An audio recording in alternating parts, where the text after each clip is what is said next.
I love demos. Demos are great, I'm glad to see them return. There's a lot of excellent games that I was introduced to through a demo, often during Steam Next Fest, an event that has become a highlight for me. A lot of my favourite games in the past few years, like Signalis, Dredge, Lies of P, and many more I got into first because I tried their demos. There's nothing I love more when recommending a game than being able to say, hey, this has a demo, you can try it right now. Because nothing really beats being able to get a hands-on experience to get a feel for whether you'll like a game or not. With that in mind, this past February Next Fest was probably the best yet. Played a lot of neat things with a strong emphasis on horror, and I'd like to talk about a few highlights.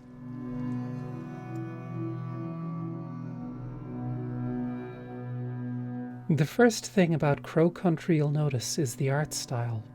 It has these big, chunky looking polygonal character models that are reminiscent of Final Fantasy VII, grau shading and all, a style that's not exactly the first thing you think of when it comes to survival horror, but it works incredibly well here. You see, outside of combat, Final Fantasy VII had pre-rendered backgrounds similar to Resident Evil. And the thing with 3D characters on 2D backgrounds is that they didn't quite seem part of the world they inhabited. They sort of popped out from their surroundings in a rather uncanny way. And that's a unique aesthetic I have a lot of fondness for. The way characters would move on those flat backgrounds using fixed angles and the player character's distance from the camera position to give the impression of depth that doesn't exist. The developers behind Crow Country have done something extremely clever here. Any static screenshot would look like the sort of pre-rendered backgrounds synonymous with survival horror of that era. But as soon as you gain control of the main character and can see the game in motion, being able to rotate the camera, it's clear the game is fully 3D. By using these simple-looking shaded polygonal characters contrasted against the relatively more detailed and textured environments, it gives the impression of 3D characters on pre-rendered backgrounds, but it's all rendered in real time, and the effect is like being able to suddenly see angles and perspectives that we wouldn't have been able to before. The game is mimicking the style of games that used a mix of 2D and 3D rendering styles to mimic 3D, but it's all 3D. The intentionality with the art direction is magnificent. That's some real 2D, 3D, 3D3 engaged vision, and it's impressive as hell. It's set in an abandoned amusement park, that being the titular Crow Country, which is a pretty great setting for a horror game because different themed sections of the park offer a natural variety in the locations, as well as puzzles feeling more organic because, yeah, it makes sense for there to be access corridors and rooms for staff and equipment that are off limits to and concealed from the public. It makes sense as a space.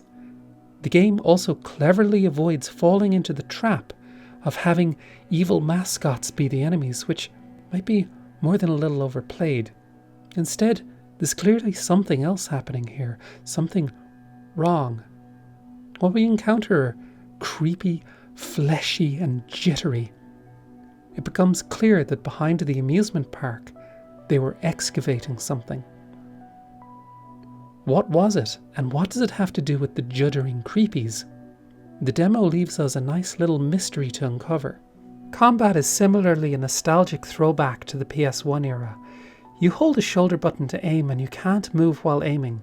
Very familiar if you've played the original Resident Evil, but you can move the aiming reticle allowing some precision headshots. Something else to note about Crow Country? It has the option of tank controls. It's a nice control scheme where the developers implemented both tank controls mapped to the D-pad and directional movement on the left stick.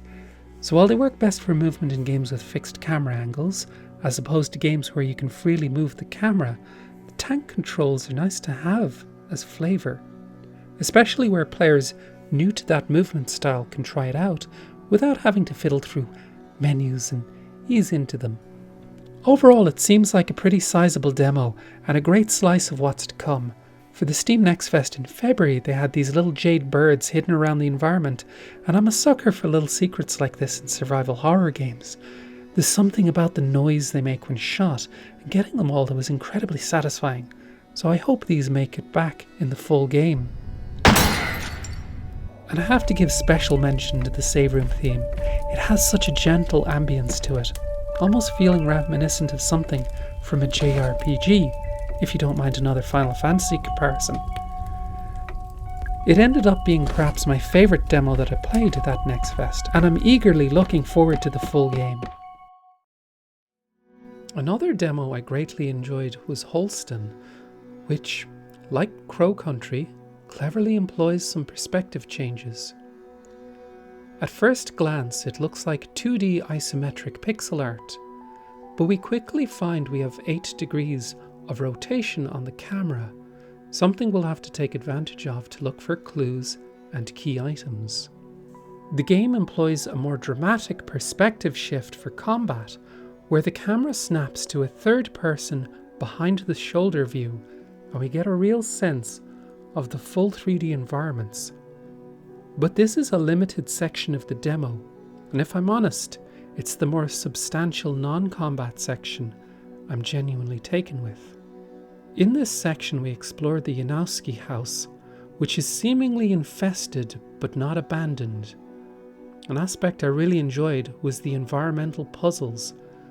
The strange fungal growths don't like the light, so the entire household itself becomes a puzzle as we switch fuses around and change light bulbs to illuminate different rooms at a time and make progress.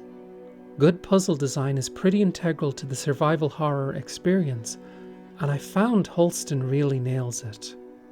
Something else the game really nails is the atmosphere. The quiet echo of strings and piano matched with the sound of rain outside, punctuated with a clash of thunder, make for some potent ambience, with a lot of space left in the mix for incidental audio like the player character's footsteps and audio cues for picking up key items that really pop out. It's really excellent sound design. And this extends to the voice acting as well. The dialogue is in Polish, with distinctive portraits of the characters speaking, and there's some weary, frightened and manic character performances here. Jak sytuacja? Nic mi nie jest. Jest pełno mazi. Nie ma prądu. Nie byłem... Janowscy, rodzina, która tu mieszka. Bawiłeś się żarówkami i bezpiecznikami? Powiedz prawdę. Muszę wiedzieć, gdzie są. No dobra. Przestraszyłem się, jak przyszła ta pani od białej sukienki. Potem se pomyślałem, że ona też może się bać ciemności. Każdy się boi. Poszedłem do skrzynki. It's a nice preview that showed a strong identity and impressive atmosphere.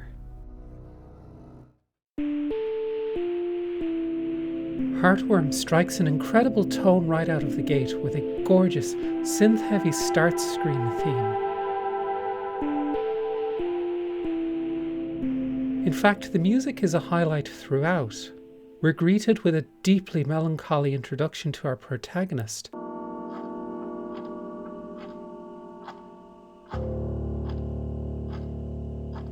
Hey, sorry you haven't heard from me in a while.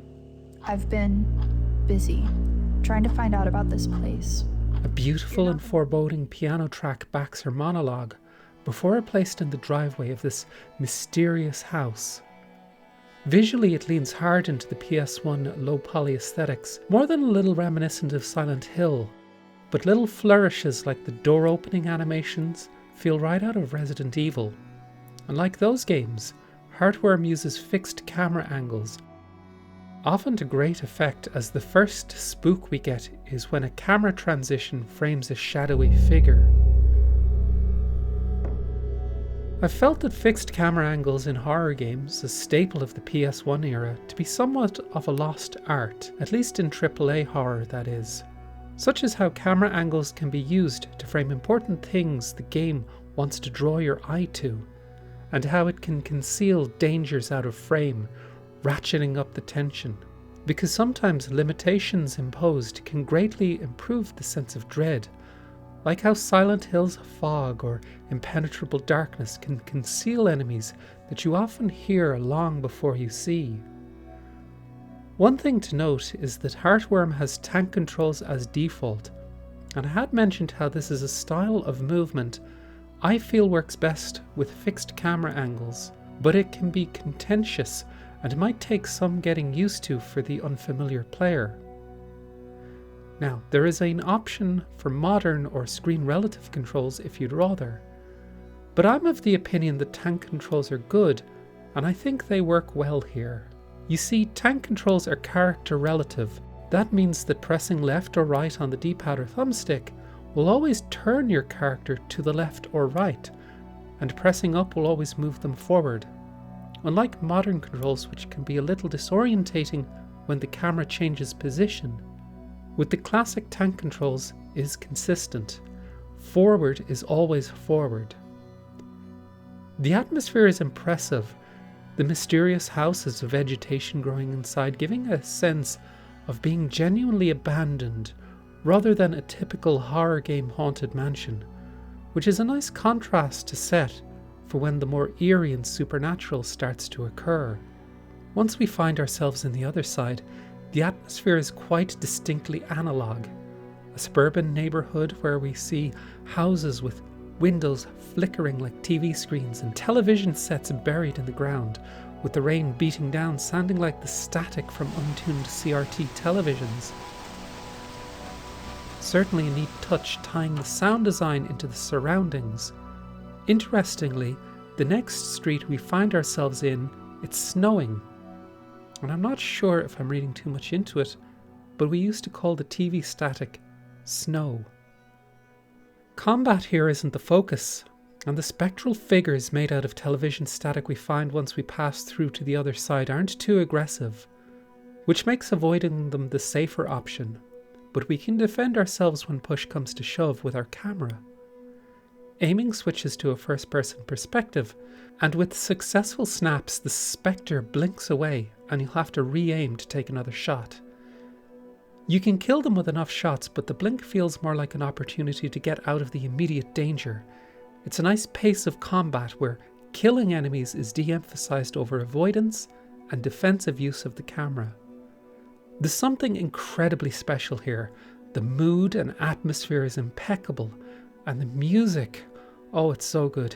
The save room theme is perhaps one of the best I've heard.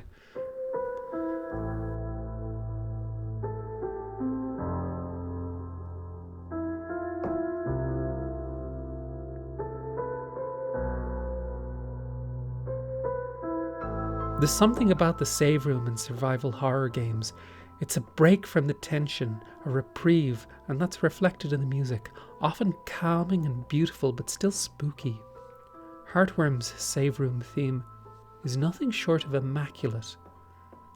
I can't help but be genuinely impressed here.